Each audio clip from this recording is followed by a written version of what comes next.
to Malpensa Porto, okay, Malpensa Airport, in order for us to be able to catch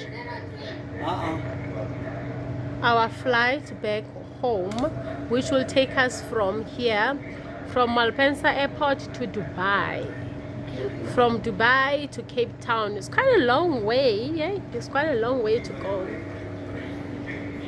It's a long way to go, guys. If I knew my phone was flat, I was going to try. But we trust in the Lord that we are going to make it. He has never disappointed us. He's always been there for us, in Jesus' name. And we love him so much, and we appreciate the Lord so much.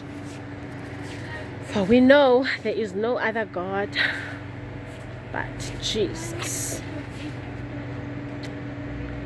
So this is how the station looks. We're currently in platform 1.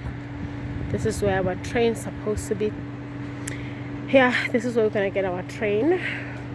Platform 1. So here we are with all our bags.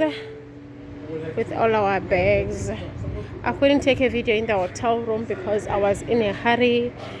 I have a big family, guys, so trying to pack everything and all that, so it's a big job. I'm already sweating because I was doing all that packing.